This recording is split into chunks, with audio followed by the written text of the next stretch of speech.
I'm True. going to accept it and disagree with it, but accept it because he did play really well.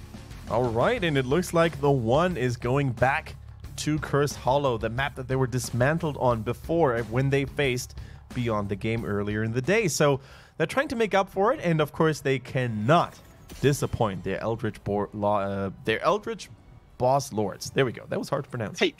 Patron or deity we can go with, I would assume, for that. That is good. That is good. Now, yes, I'm not sure what the difference between a patron and a deity is in terms of like eldritch stuff. I've always called it patron, well, I guess a patron could also just be a saint. I guess, but the way I know it is a cleric has a deity, a warlock has a patron. That's the way I've always known it. In that case, it could be a demon lord, right? A patron has a deal, a deity you have faith in. That's a good point. There we go. Yeah, there we go. So yeah, there we go. So they have a deal with a patron to gain all this boss powers. Not in real life, though. I don't think I have a deal with my name patron. I always wanted to talk to Archangel Michael. I mean, sure. I mean, I'd be down for that.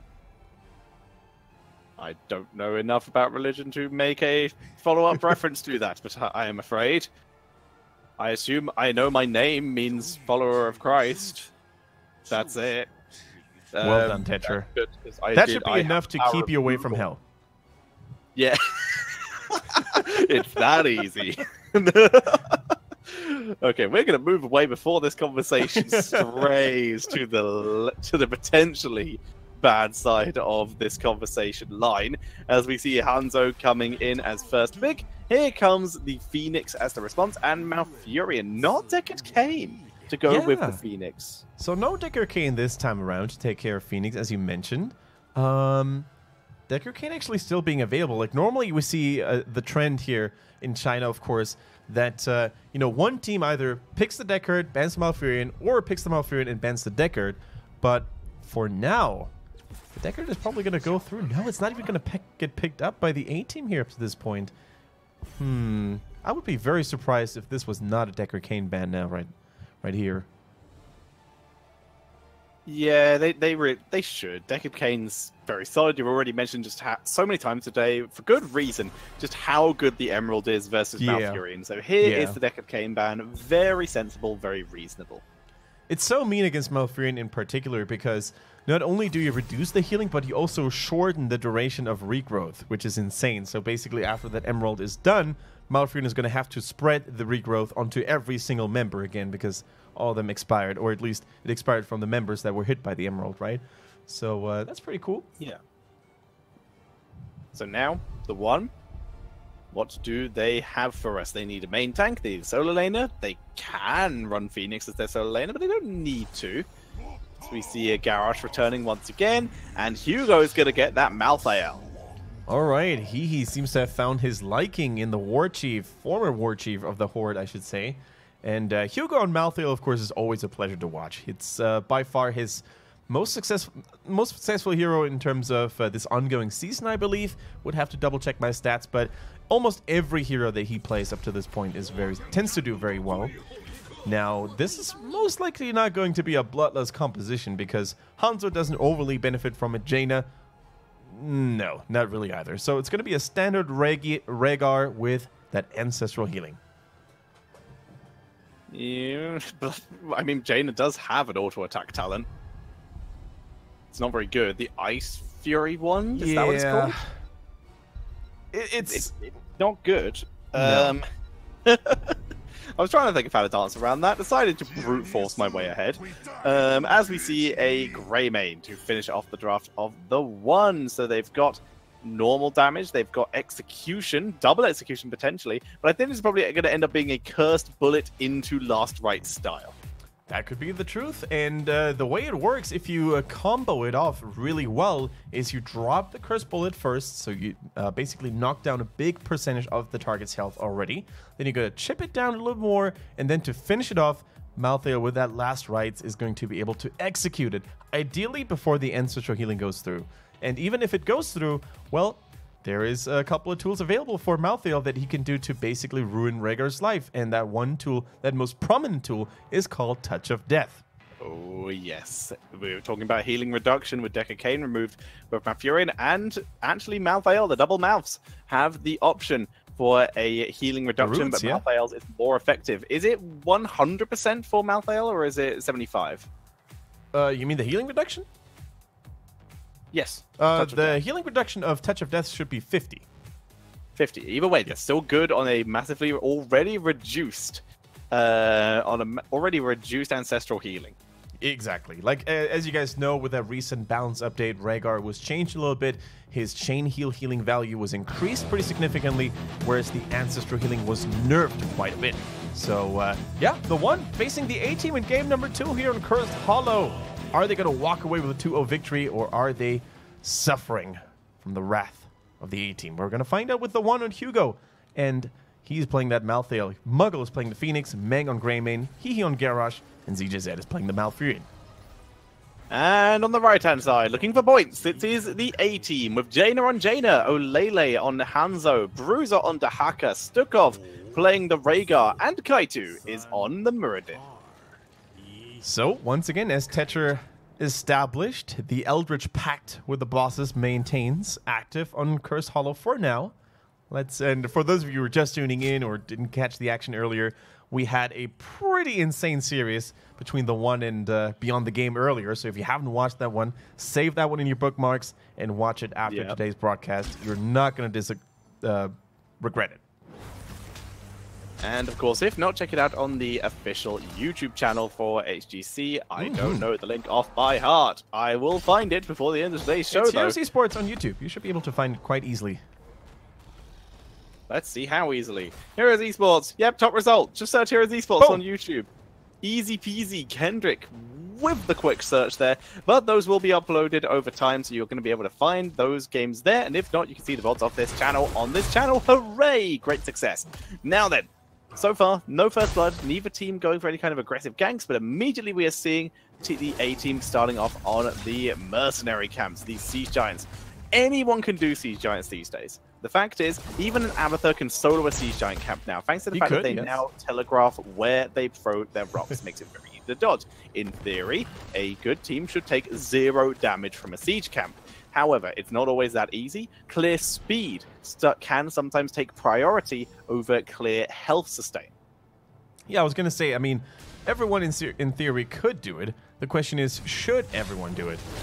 Because as Tetra said, the faster you can clear those mercenaries, the more time you're going to have to actually rotate back to lane, continue the soak, apply pressure elsewhere. And yeah, for that reason, heroes like Hanzo, Greymane, they're so good at clearing mercenary camps because they have that fast clearing speed. For now, though, we see Greymane in the top lane, using that mercenary pressure to you know, get a little bit of damage done ideally, but Dahaka is a really good hero in that situation because he can drag individual siege giants closer to the towers if Greymane does not pay attention. This would hopefully be the opportunity for the Dahaka, but right now he is being zoned away by the Greymane, as you did say. So he needs to be careful. Full Lightning Shield build coming in for the Rhaegar, being played by Stukov. As we do see Kaitu thrown in. This time he dodges the route to Malfurion though, takes a tree out and hit. So that is going to give a little bit of extra damage to Malfurion. Yeah, that's an interesting talent build you mentioned there for the Rhaegar, basically focusing on the radius of the Lightning Shield, and then trying to get value from that first talent, right? The longer the radius, or the bigger the radius, the more likely you're going to hit enemies. That could also mean the mana restoration will be very good. Oh, Meng tried to juke it here. Is it going to be enough, though? Meng is trying to run away. The healing by Malfurion is good. Meng. Oh my god, Meng! Oh my god, the god Meng! He escapes the 3-man gank, and he's still going to be healthy thanks to the fountain for the objective. The personal vendetta continues by the A-Team. They're just desperately trying to finally get rid of that Meng player that is continuing to be a thorn in their sides. For now, unsuccessful, and it's a 4 versus 5. Hugo is trying to keep those lanes soaked, right? With On a Pale Horse, he can rotate very quickly from middle to bottom, from bottom to middle, unless he decides to help his teammates in need there for the first tribute. Meng is absurd. He is already in Morgan form, though, so his engage will be a little bit slower if he does want to come down here.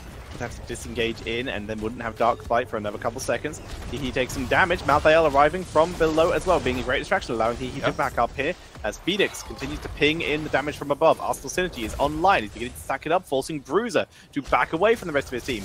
Beautiful concave set up here by TheOne, cutting off every single engaged route and punishing them. If they do come in, you see Kaito dives in, takes huge damage, and is forced to back up as the tribute is still channeled out here, and even so, Hugo is even able to get onto the backline, body block on Stukov, and that's another kill.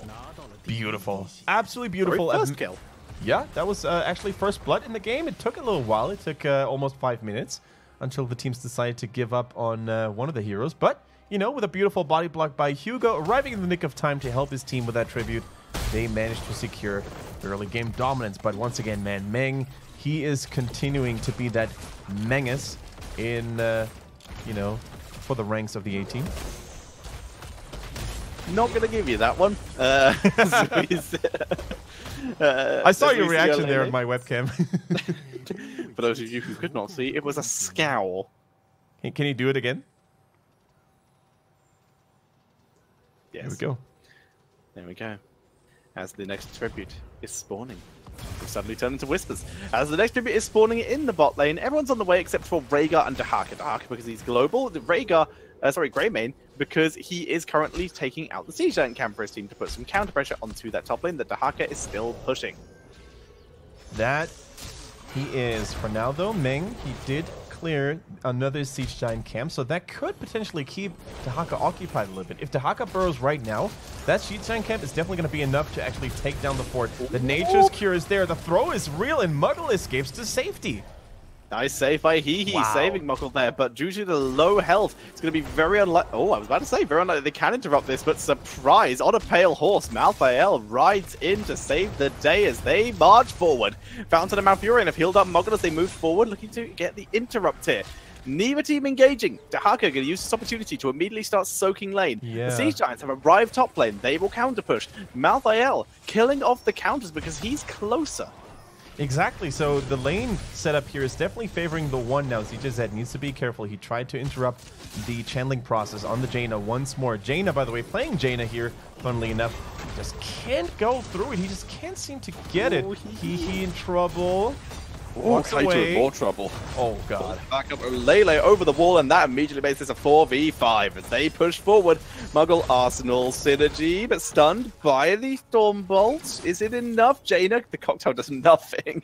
It really does nothing on impact anymore, does it? And they do kill off Hanzo, who came back around for an interrupt and ended up getting isolated by Garrosh. And now look at the health of the top fort. We were basically mentioning it every, like all the time, right? The fort has been destroyed. I believe Dahaka arrived too late, and with an additional chunk of experience, level 10 has now arrived for TheOne in Hugo. He's going for his speciality here. The Tormented Souls against Dahaka, Muradin, and even Rhaegar to a certain extent. He's going to have that convenient, easy to use, and... oh, he didn't even go for the anti-healing. Never mind, but still convenient damage available. I like it. They did the exact opposite of what I said. I thought it would be Greymane. Down goes Muradin, by the way. Greymane, who was the initiator with that cursed bullet to set up for a last right. What's ended up happening is a Tormented Souls to set up for a go for the throat here. So it's going to be Greymane who is the finisher, and Hugo who is the setupper. Boss is counter taken here by the A-Team. This will push the top lane. Garrosh already in position to grab this tribute, which will make it a curse. And now it is a curse with a pretty healthy boss coming in here for TheOne. I was going to say, Tetcher, this could be a potential match point, you know, if TheOne continues to find these kills. Even trying to steal away the mercenary camp. Hanzo's arrow goes through. Meng, the focus target, yet again. Taunt's good. Jada gets deleted before Ancestral can land. Kaito pops the avatar, keep himself alive. Tormented Souls to the backline has forced everyone else to back up. Boss still healthy. Stukov is getting just... meeting some new friends, lots of new friends, and friends that like him very much and hope he doesn't leave. They finally finish him off, and they are able to push through this keep. Like you said, this might be game. Olele is down. Muggle just pinging in the shots with that Arsenal synergy. Down goes the key. Boss is still over half health. Wow. Hehe basically making sure that Muggle gets a giddy up here to chase the targets down even more efficiently. The Boss MVP move, the throw into the AoE slam stun. And although Meng finally died, although the A-Team finally got that achievement done, it's going to cost them the game eventually. Too good is the synergy between the one, especially Hehe on fire here with that Garrosh. Boss stun. Oh, just short this time, but the taunt's still good. Jade is down. Stukov might actually survive thanks to the grace of the core dying. In 8 minutes, 59 seconds, the one take game number 2. They get the full 3 points, and they hold their lead at the top of the table, 4 points ahead of Super Perfect Team. Absolutely nuts here. The one is turning things up to the next level yet again. If you thought they were looking shaky earlier, well, they did. They basically prove us wrong now that if we expected anything like a little bit of an upset, maybe, you know, the A-Team capitalizing on momentary weakness here for the one, but no, they're back in town. They're claiming, or they're underlining, excuse me, yet again, why they're considered to be the strongest